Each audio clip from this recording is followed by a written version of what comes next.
This is lecture number 9 of the course AU 203 Statistics and Quality Control. In this lecture, we will talk about mutually exclusive events, exhaustive events, and the events which are both mutually exclusive as well as exhaustive events, and independent events. As we know, what is meant by mutually exclusive, for example, if you have two events A and B, and they will be considered as mutually exclusive if both events cannot occur at the same time. So, for example, when you throw a die, you can see that score 3 and 5 cannot occur at the same time. So scoring in throwing a dice once, either you will get 3 score or you will get 5 score. It is not possible for a single dice throwing you are going to get both 3 and 5. So then getting 3 or getting 5 would be called as mutually exclusive events. In the Venn diagram in general, if we are having a sample space and the sample space is comprising of two events A and B, and we can see that some of the part of A and B is an overlapping region, which is actually the intersection of A and B. So in general, we already have learned that the probability of A union B is probability of A plus probability of B minus the part which is in common part.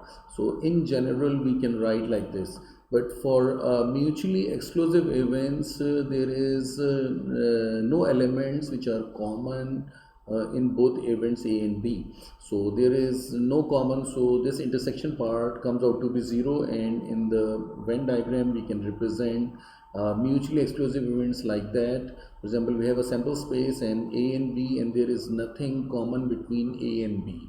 So then we can say that such two events are mutually exclusive if there is intersection between them is 0 or intersection doesn't exist. So from this general expression can be rewritten for mutually exclusive events. So either probability of A union B is probability of A plus probability of B, because this part intersection is 0 here. There is nothing common.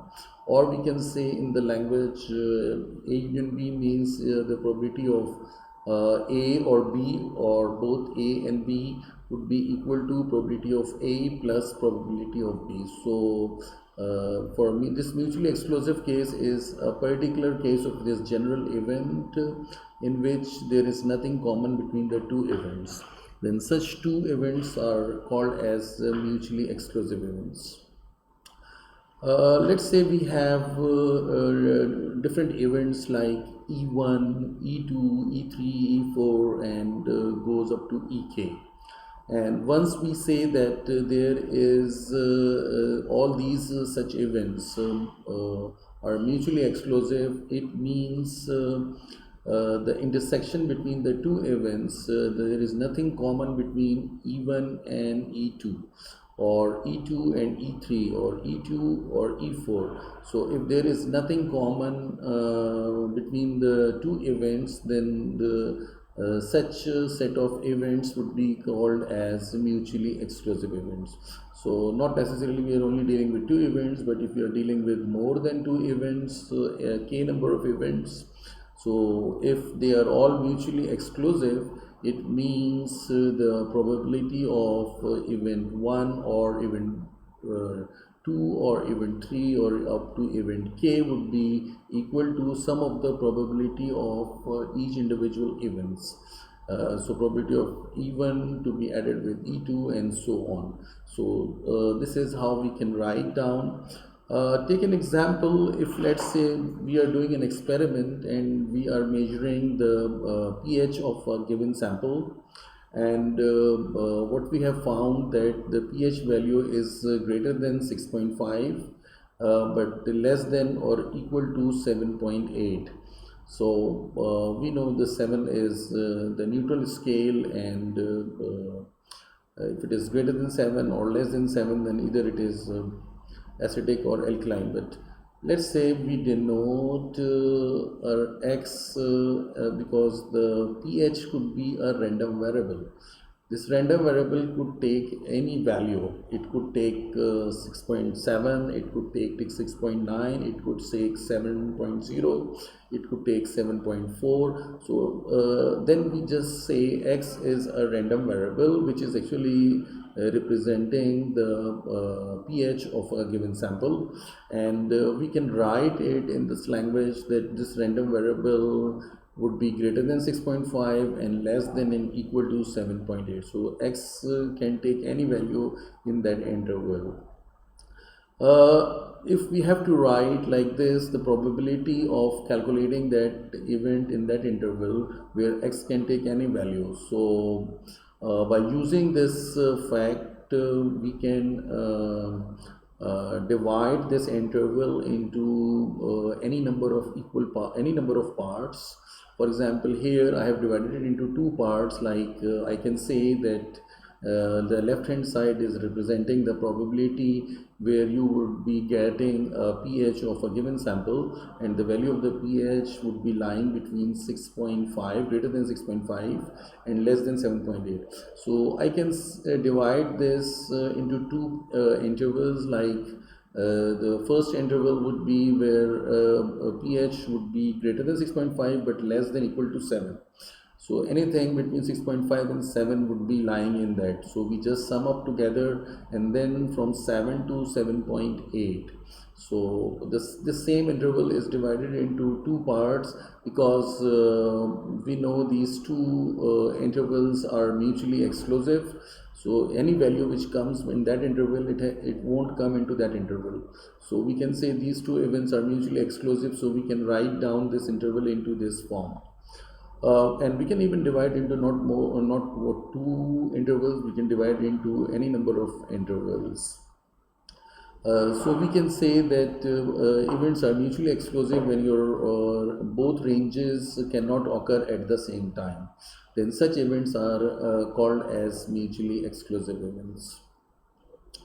Let's see this problem. There is an oil processing firm which plans to do two exploratory wells. So they are digging out two wells, and their past evidence is suggesting that let's say for neither well produces oil or gas.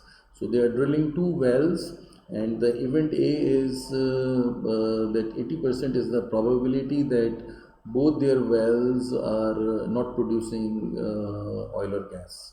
So this is event A, and the second event B is called as when exactly one well produces oil or gas. So they are digging two wells, and out of that two, there one well producing the oil or gas, and its probability from their past study suggests that it is 0.18 or 18% is the probability. And then their event C is when both wells are producing oil and gas, and it is quite rare. 2% is the probability that they are drilling two wells and both are producing oil or gas. So 0.02 or 2% is the probability that both wells are producing oil and gas. Okay, what we have to work out? We have to work out the probability of A union B and probability of B union C.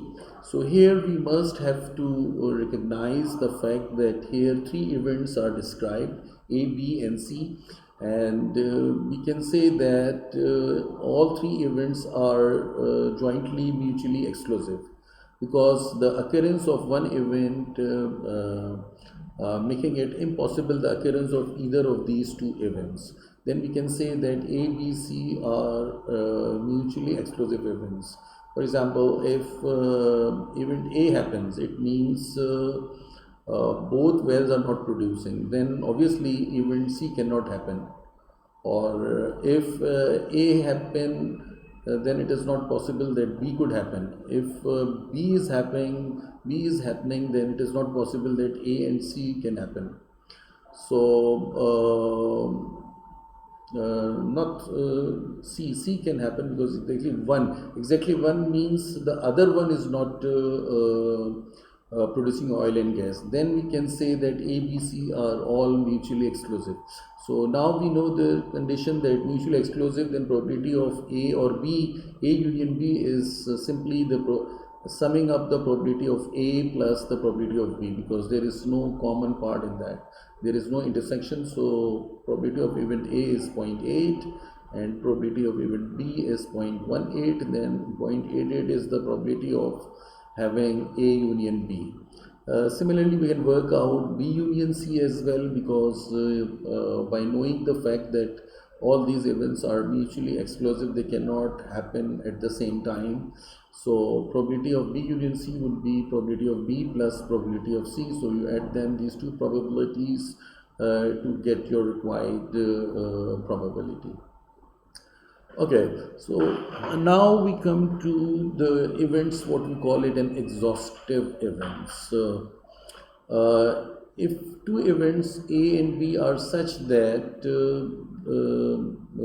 they make up the whole of the possibility of the sample space, then such events are called as exhaustive events. For example, there is an event A and there is the event which is common between A and B, and there is an event B which is actually a combination of this part and this part, which is the event B, and which is common with A. So this part is something other than A. Once you have an A prime, it means it is not including anything A, so other than A, and this part is A intersection B prime is representing the common elements in A, as well as the common elements which are not in B. So if B is this, then B prime is any element which are the complement of a B which is not in B. Okay, at this point, exhaustive events means when you have two events or more than two events, and both events are actually the subset of the sample space, and there is no other element present other than A and B, then we can say that A and B are the exhaustive events.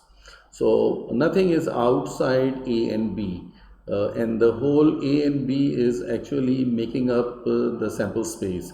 Then such events are called as exhaustive events. So mathematically, we can say that the sample space is nothing the joining of A and B. So the union of A and B is representing the sample space, or we can say that the number of elements present in A union B, A or B or both would be equal to the number of elements present in a sample space, and then you divide both sides by the number of elements present in a sample space, then this right hand side end up with 1, and this would be representing the probability of event A union B. So in exhaustive events, the probability of A union B comes out to be 1. For example, here S is a sample space which is comprising of 1, 2, 3, 4, 5, 6 digits, and the set A is comprising of 1, 2, 3, and 4, and set B is comprising 4, 5, and 6. So we can easily say there is an intersection between A and B, so 4 is a common element. But if you take the union of A and B, so union AB comes out to be a sample space. Then we can say that two events A and B are called as exhaustive events, because there is no element other than A and B present in a sample space. Then such events are called as exhaustive events. We can visualize exhaustive events like that too. For example, if you have A1, A2, A3 up to AK, and the whole different events A1 to AK make up the whole sample space, then we can say that A1 to AK are exhaustive events. And for a given event, like for example, you have two events A and A complement. So the A and A complement, if you take the union, you get a sample space. Then we can say that the probability of A union A complementary comes out to be 1, or we can say that probability of A plus probability of A complement equal to 1. Then A and A complement would be called as exhaustive events, because the elements of A and A prime, which is not A, making the whole sample space. So then we can say that A and A prime would be called as exhaustive events. Okay, what would be this is there is a special case where you have events are such that they are mutually exclusive. It means there is nothing common between two such events, any two such events, as well as the whole set of events comprising the whole sample space. Then such events are would be called as mutually exclusive as well as exhaustive events. So here A1 to AK are the events which makes up the possibility, which makes up the possible sample space. Then we call it an exhaustive events, and at the same time there is nothing common between any of the events. There is no elements common between A1 and A2, or A2 and A3, or up to K. Then we call such events to be mutually exclusive. So this is a special case where you have mutually exclusive as well as exhaustive, and mathematically we can write as the sum of all the probabilities equal to 1, which is an indication of an exhaustive events. And there is in general the probability of event 1, 2, 3, if it is from A1 to AK, and there is nothing intersection between A1 and A2, so they are called as mutually exclusive. So once you write equation like this for probability, then all these events A1 to AK would be considered as mutually exclusive as well as exhaustive, because their sum is 1, which is a representation that the whole events are comprising the sample space. Then this is an indication of exhaustive events. And if there is no intersection of event present between any of the events, then they are called as mutually exclusive. So once they are combined together. Okay, then there are some useful Venn diagrams which says that if the two events A and B, one is A is a bigger event, B is a smaller event, and if some part between A and B is common, so whether you write what is common between A and B or what is common between B and A, it does not make any difference. So either you calculate the probability of A and B, or either you calculate the probability of B and A, it does not make any difference. So we can write like this too. Sometimes you have events like where there is an intersection part and there is a area, this area which is a part of A, and containing the part which is other than B. So for the intersection part, we can say probability of A and B, and for this thing we can say the probability of A, and but not the part which is not in B. So that would be the sum of that probability, because A and B comprising the sample space.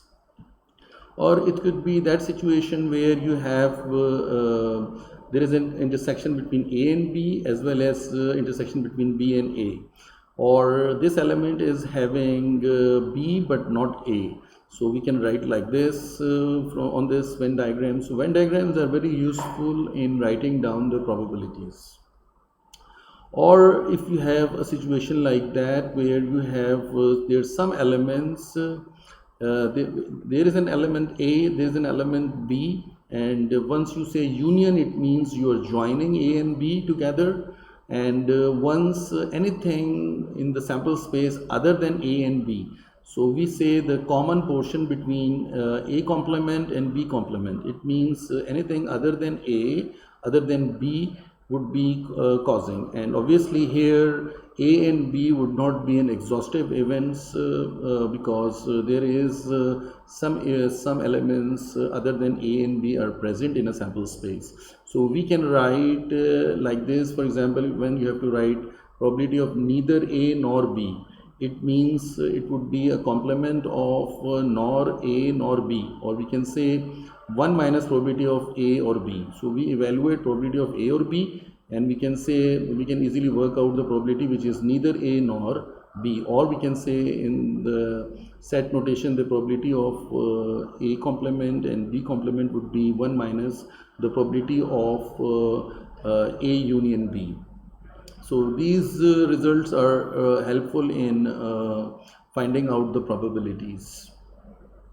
Okay, then comes what is independent events. So two events would be considered as independent if the probability of event B is not influenced or changed the occurrence of event A. So probability of event B, once you are evaluating, you don't need a knowledge of the probability of A, then such events are called as independent event. And vice versa, let's say if you're evaluating the probability of event A and you don't need to know the probability of event B, then we can say that both events A and B are independent events. For example, tossing a single die two times. So once you toss a dice and you see there is two on the first toss, and we call that to be event A, or we toss it again second time and we also observe two, so that is actually event B. So here event A and event B, and if there is a fair coin and fair dice, then the probability of event A is because there are six faces and probability of getting two is 1 by 6, and the outcome of the event B, which is the second toss and getting 2, has nothing to do with the probability of the event A, what has happened in the first toss. So if this is the case, then the two events would be considered as independent events.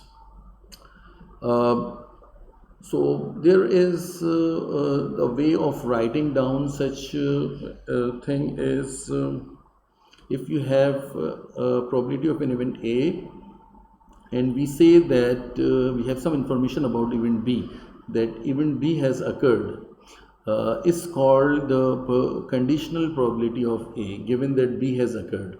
And there is a notation by which we can write down the probability. So once you write a probability like that, for example, we are interested in calculating the probability of event A, and this symbol is representing given that or such that event B has already occurred.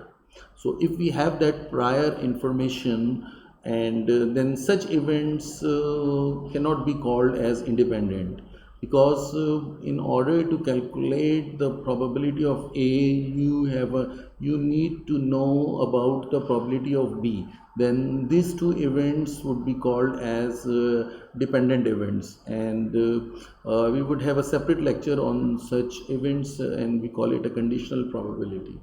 So this time in this lecture, I just want to give you the notation by which we can represent the conditional probability of conditional probability or events which are dependent events, where the calculating the probability of event A is actually relying on the probability of event B. So such events are dependent events. If this is not the case, then two events would be called as independent events. For example, just take an example. There is a researcher who is working on on color blindness and how it affects with the gender of a person. So, for example, that researcher defined that event like M is an event when the person is male, and C is the person when it is color blind. And the research shows that the color blindness is dominant in males compared with females. Then we can say that here event M is male and event C is colorblind. So we can say that not A, M and C are in this case would be called as dependent events. So here two events because the probability of having color blindness is depending on whether a person is male or female. It means then two events are dependent events, they are not independent. Okay, let's say we have another example in which the total number of entrants in the daily draw is 1, 2, 4, 5, and in the weekly draw is 324. So the draws were conducted fairly, and in each number had an equal chance of being selected.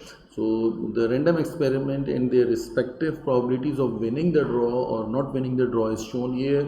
For example, the daily draw, the probability of winning is because only one there are 1, 2, 4, 5 participants and there is only one person to be successful, then 1 upon 1, 2, 4, 5 is the probability of winning the daily draw.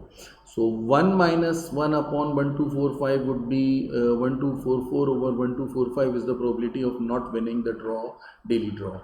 Similarly, there are 324 participants in the weekly draw, so the probability of winning is 1 over 324 and probability of not winning the weekly draw is 1 minus 1 over 324, which would be 323 over 324.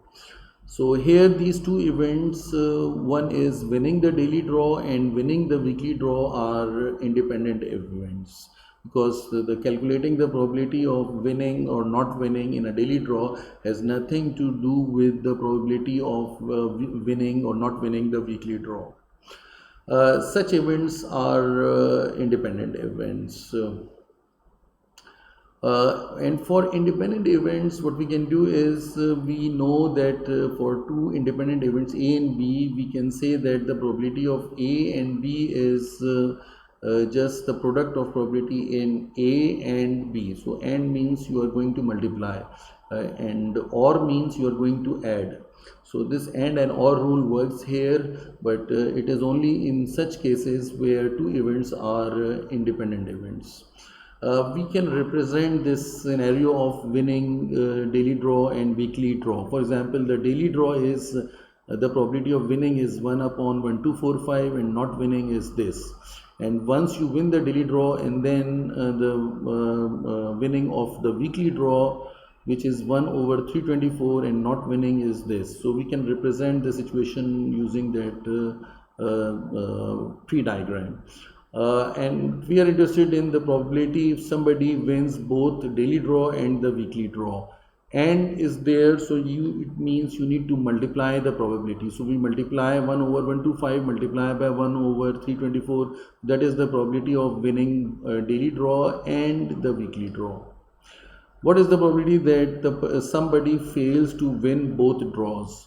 So it means the daily draw is not win and the weekly draw is not win. So multiply these two probabilities, we are going to get the required probability.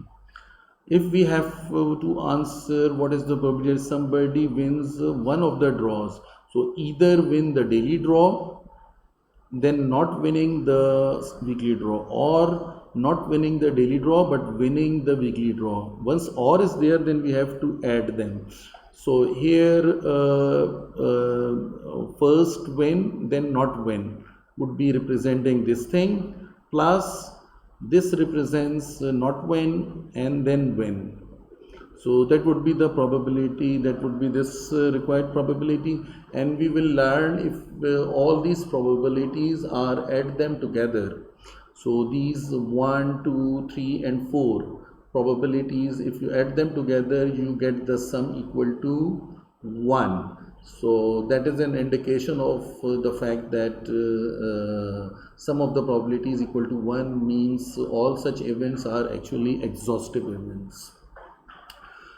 Okay, so multiplying is two events we multiply together when they are AND rule is there. For example, in this problem, you have a circuit operate if the path of the functional device is from left to right. So the probability of the left device work is zero point 0.8 and the right device work is 0.9, and the probability of the right device has nothing to do with the probability of the left device. Then such events would be called as independent. So we are interested in probability that the circuit operates, because the probability of left drive win is represented by letter L, and right device operate is with the letter R. Then probability of L and R would be probability of L and R would be multiplying the individual probabilities. So this is very important in so many cases. For example, this is a series arrangement, and the each probability is independent of each other. So in order to calculate the probability of both events A and B, then we need to multiply those events.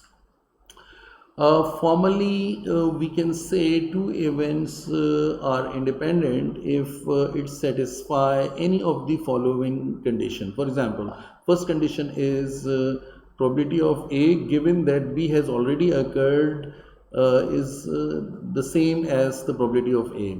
It means we are writing down the conditional probability that the probability of event A given that B has already occurred. We have some information about B, but in order to calculate the probability of A, we don't need the probability of B. Then such events are called as independent events. Or vice versa, if we are interested in calculating the probability of B and given that or such that A has already occurred. So in order to calculate the probability of B, we don't need a knowledge of A. Then such events are called as independent events. So if you combine these two conditions, probability of A and B would be, if they are independent, then this would be the probability of A multiplied by the probability of B. So third condition is actually nothing but an outcome of the first two conditions. And then if any of these conditions is satisfied, then we called two events to be called as independent events. So these are the three statements which are actually the test for identifying whether the events are independent or not. If events are independent, they would be satisfying these mathematical statements. For example, in this problem, you have a certain manufactured item is inspected by two different inspectors. So when defective items passes comes through a line, and the probability that it was inspected by the first inspector is 0.1. Of those that get past the first inspector, it means the defective item was not inspected by the first inspector, then the second inspector will miss the same part. The probability is 5 out of 10, or it means 0.5 is the probability that the second inspector also misses and first inspector has missed too. Then we are interested in calculating the probability of what amount of parts which would be defective when both inspectors missed. So here we have to see that we define event A is when defective items comes through first inspector, and event B we define the items which comes through inspector to second inspector. So we can say that what is given here is the probability of defective items comes through first inspector is 0.1, and the second information that is given is we already know that probability of event B means also missed by the second inspector. We already have an information that it has already missed by the first inspector, which is 0.5. And here we need to make a judgment that the probability of A and B are independent events. So how inspector 1 check or inspector 2 check, its probability is independent. Then the second statement can be written by this way. So we can say that the probability of B given that A has already occurred would be equal to probability of B. So once we say this, so we know that the probability of B here is 0.5. then probability of A and B, both misses, can be easily worked out by multiplying the respective probabilities. So this is where I finish this lecture.